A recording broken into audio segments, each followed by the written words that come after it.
Fight. Hey, like Muhammad Ali says, the will got to be stronger than the skills. Today wasn't about skills, today was about will strength. The clash between Teofimo Lopez and Steve Claggett just some hours ago was a thrilling battle from the first bell to the last. I knew the type of fight I was fighting. This guy's a triathlon athlete, for crying out loud.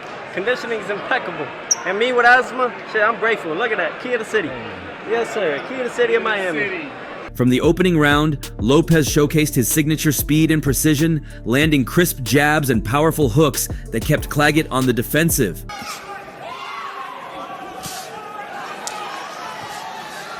Claggett comes in behind the jab, the right hands after that. Claggett has this tricky left hook that he throws. However, Claggett, true to his reputation, absorbed the punishment and fired back with flurries of punches, refusing to back down. Than I would expect this early on. Staying tethered to Teofimo as he follows him right into that neutral corner. As the rounds progressed, just like most of us had already predicted, Lopez's superior footwork and head movement became more evident. Immigrated from Spain, so he has requested that the Spanish flag represents him moving forward. He deftly avoided Claggett's wild swings while delivering punishing counterpunches. Third that night at Madison Square Garden with that shocking upset. So the punch stats in round number one, a 16-10 connect advantage for the champ. And you mentioned smothering. Claggett is very good at smothering his opponent, but still gets his punches off and generates some. And by the mid-rounds, it was clear that Lopez was in control, but Claggett's heart and determination kept the contest intense.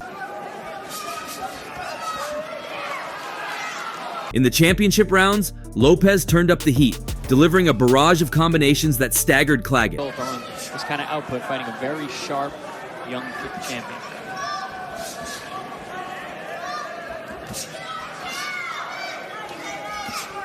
Despite this, Claggett's resilience was on full display as he continued to press forward, looking for a game-changing shot, which he never got. The fight concluded with both fighters exchanging heavy blows, but it was Lopez's technical expertise that earned him a unanimous decision victory, retaining his WBO and Ring Magazine titles and reaffirming his status as a top dog in the junior welterweight division. Theo, were you surprised by his durability, his ability to take a shot and keep coming? No, I was not surprised at all. I know what type of fighter I chose. Oh my gosh. But that's not to say that the pros have not had much to say right after the fight. Deontay Davis, known for his explosive power and unyielding confidence, was one of the first to react. Davis watched the fight intently, aware that Lopez is one of the major competitors in his division.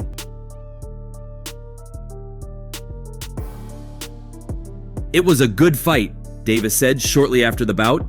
"Lopez showed great footwork and precision, but if he thinks he's the best, he needs to come to me now. I'm ready." Davis's words weren't just empty boasts. Him on that, he ain't gonna fight me. Niggas too pussy. I tried to fight Isaac Cruz, they said no. Sabrina Matias complained about his hand, but now he's fighting in June. I'm fighting in June. We could have made the fight happen. They didn't want it. And then after that, Devin Haney had that situation with Ryan Garcia. He has been vocal about wanting to fight Lopez for some time, and we've seen a fight almost becoming possible between these two, with Bob Arum claiming to plan it up. You know, Bob said I did well. He don't look too happy. Fuck it, I don't care. Like, I'm your only last star available, and that's it. You know, so you just gotta deal with it. You know what I mean? You gotta deal with it. The animosity between them has been building, with Davis frequently calling out Lopez on social media. Teofimo and I would have a great fight night too. It's time to settle this in the ring. Let's give the fans what they want, Davis said in a now deleted post on Twitter, stoking the fires of a potential blockbuster showdown. Devin has about like 5-6 flaws. Tank has about like 3-4. Ryan has about 10. It's too many for him. Every time he punches, he puts his chin up. Bro, I'm gonna dissect all these boys when the time comes. But that's not the end. Ryan Garcia, struggling with his PED issues, has never been silent ever since his suspension was announced. Obviously, you always want to run it back when you take a loss. I feel like at different circumstances, I could beat him. He has been making post after post that has left us, well, quite concerned. And just like it is his usual routine, he couldn't resist sharing his thoughts. Known for his lightning-fast hands and strong social media presence, Garcia took to Instagram to voice his opinion. Lopez looks sharp out there, no doubt, but I've been training harder than ever. Teo, you did your thing tonight, but I'm coming for you. Give me time, bro. I'ma come and get you after I'm done with my break. And for Ryan Garcia, the New York State Athletic Commission chose that he'll be banned for 1 year. So, you know, they gave both of them kind of a slap on the wrist, and we'll see what happens in the next following year for those guys. Garcia and Lopez have a history of heated exchanges on social media, each fighter claiming superiority. Garcia's followers quickly fueled the rivalry, urging for a fight between the two. Ryan Garcia has a huge fan base, absolutely. But so does Tank. Me and Ryan Garcia fight, we'll pass that. I promise you, we'll surpass that. Ryan versus Teo is the fight we need next, but it seems like we might have to wait for a year for him to come back. If he comes? One fan commented on Garcia's words, echoing the sentiments of many in the boxing community. He's been catered more than I've been, and pampered more than I've ever been. WBC lightweight champion Devin Haney also offered his take on the fight. Teofimo's footwork was good, man. He controlled the ring well and showed why he's a champion, Haney said during a post-fight interview with ESPN.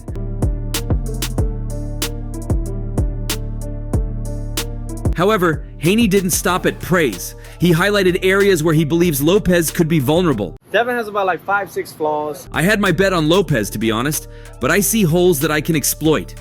If we ever get in the ring, I'll show the world what I'm talking about. Haney's confidence is backed by his unbeaten record and his reputation as one of the most technically sound fighters in the division. Devin, what was that conversation like? He's not going to do a motherfucking thing, so we ain't got to worry about nobody fighting. But anyways, continue. Well, what was that conversation like for you moments ago? How does it feel that the only way you're relevant is through me?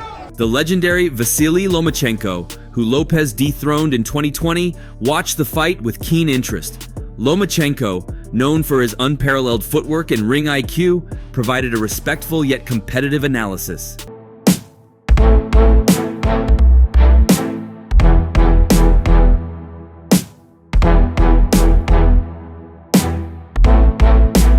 Teofimo is a strong fighter. He showed his power and skill tonight, but every fight is different and styles make fights. If we meet again, I will be ready, Lomachenko stated in an interview with a Ukrainian sports channel. Hey, you gotta give me a percentage. Give us 10 million, we fight Devin tomorrow. Devin? How much? 10 million. Okay. You can do that? Oh, shit. I can do that. Lomachenko's desire for a rematch is palpable. The first encounter between Lomachenko and Lopez was a tactical battle, and Lomachenko has made it clear that he believes he can adjust and reclaim his titles. Do we take this or leave it here? Nah, we leave it there. No, the whole thing's like this, man. If I give the people what they want always, they always requesting something, so. Then came Josh Taylor. Josh Taylor, the former undisputed junior welterweight champion whom Lopez defeated to capture his titles, also weighed in. Which technically I'm undisputed because no one beat Josh Taylor. He was getting more of the up front. Lopez is a tough competitor, no doubt about it. He handled Claggett well, but I still believe I have what it takes to beat him. Our fight was close and I'd love another shot, Taylor told Sky Sports. Taylor's desire for a rematch with Lopez highlights the unfinished business between the two and the relentless pursuit of greatness that characterizes elite fighters. Well done. All the best. Enjoy the victory. Let's do it if you want to put the balls in your court, champ.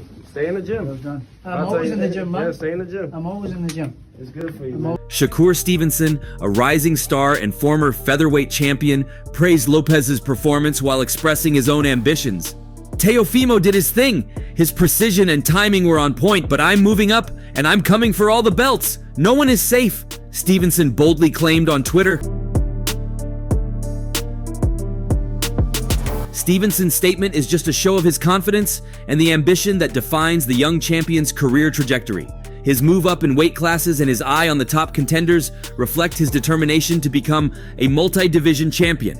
Even though he has always been viewed as an outcast, we are seeing possible matchups in arrangement, especially against Tank. And if this goes through, we may see him fighting the likes of Lopez soon. Oscar De La Hoya, a Hall of Famer and promoter, also shared his thoughts on the fight.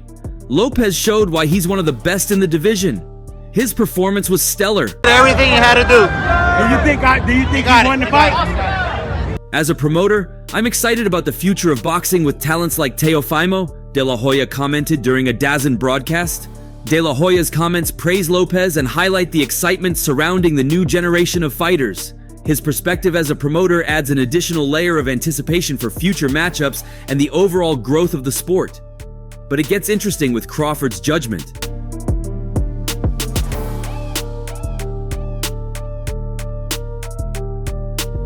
Terence Crawford, the reigning WBO welterweight champion, emphasized Lopez's potential. Teofimo has all the tools to dominate his division. His fighting IQ and power are impressive. If he stays focused, he can be one of the greats, Crawford said in an interview with ESPN. Niggas too pussy. So I'd just rather go after the guy that's too much of an ego, and that's Terence Crawford. I promise y'all, even after this, I remember when they mentioned him, they mentioned my name to him. Crawford's words carry significant weight, given his status as one of the pound-for-pound best fighters in the world. His acknowledgement of Lopez's abilities serves as high praise and sets the stage for potential future encounters as Lopez continues to rise through the ranks. What I tell Crawford, wow, you're losing your opportunity. You came, you conquered, and now what? Don't let your flame just go away. You're on top of the world. George Kambosos Jr., who handed Lopez his only professional loss, also had his say. Teo looked good tonight, but remember, I beat him before. If he wants to prove he's the best, he knows where to find me, Kambosos stated on Twitter, reigniting the rivalry between the two. And now Lopez teeing off. And in that last round, the 9th round. Oh, and is that a knockdown? Chopping right hand that he landed in the past fight. Right hand. Kambosos' victory over Lopez was a significant upset, and his confidence in a rematch reflects his belief in his own abilities. His comments add another layer of intrigue to the dynamic and competitive landscape of the lightweight and junior welterweight divisions. Adrian Broner, a former 4-division world champion known for his flamboyant personality, didn't shy away from commenting either. Boxer you keep in touch with the most? AB, about Billiams. Really? What's he up to these days? He's just staying focused, dedicated, you know. Lopez did his thing, but he ain't seen a real fighter until he steps in with AB. Let's make it happen, Bronner said in an Instagram video, calling out Lopez in his typical brash style. However, Mikey Garcia, a former 4-division champion, offered a more analytical take.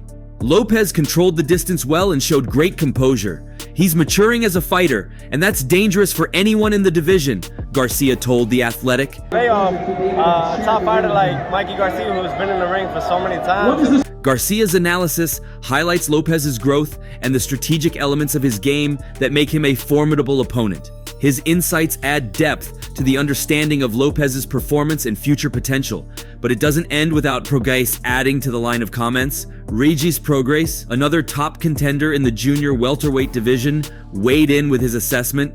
Lopez is a beast. He handled Claggett like a pro, but I want that smoke. Let's see who's really the best, Prograis said in a post-fight interview. I don't know who his manager is. Tell you watching this, bro, let me manage you, bro. I can manage you, bro. Because listen, I got the biggest fight of my life right now, and guess who did it? Myself. I did this myself. I don't need no manager to tell me. Prograis' comments reflect the competitive nature of the division and the eagerness among himself and the top fighters to face off against each other. His call for a fight with Lopez adds to the anticipation of future high-stakes matchups. British welterweight Conor Benn also took to social media to express his thoughts. Teofimo looks sharp tonight, respect to him, but the division is hot right now. Everyone's gunning for the top. Yo, I'm ready to take on Tank or Teofimo. Whoever they give, I'ma smoke them, Ben tweeted, acknowledging the competitive landscape of the division. take that mask off real quick, Tio? No? Yeah, I'm on, okay. I'm All on right. antibiotics. I hear you. Ben's fight with Tank is under arrangement, and he is one of the possible fighters about to fight him. Well, that is if Tank doesn't fight Loma or Shakur first. So he is right with his words that the division is hot right now, and we can't help but wait and see what Tank decides to pick up next. Tank Davis has called you out over social media, mate. Your response to that? One more time, please. Tank Davis Tank Davis called. called out Loma on social media. Oh, he called Loma on social media. Well, that's easy to do, right? Social media, I can call out Mike Tyson. Whatever he picks, it's clear that Ben and Teo are another fight we could expect. Errol Spence Jr., the unified welterweight champion, offered his perspective as well. Lopez did his thing. He's a problem for anyone at 140 or 147. Respect, Spence commented during a live Q&A session on Instagram.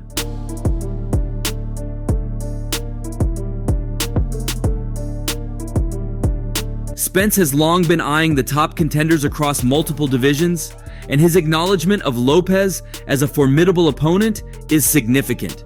Spence's potential interest in future matchups with Lopez adds another layer of excitement to the possibilities in the sport. But there are talks about his health and ability to fight, considering his car crashes. So let's see what fate has in store for him. I gotta say something though, man. The will's gonna be stronger than the skill in this fight. Oh yeah, for sure. And for your coach to express that on top of that, yeah, man. I heard you mention that to somebody. Teofimo Lopez's victory over Steve Claggett not only solidified his status as a top contender, but also stirred the competitive waters of the lightweight and junior welterweight divisions. As Lopez continues to carve out his legacy, the boxing world eagerly awaits the next chapter. Whether it's a showdown with Deontay Davis, a rematch with Vasyl Lomachenko, or a clash with another fighter.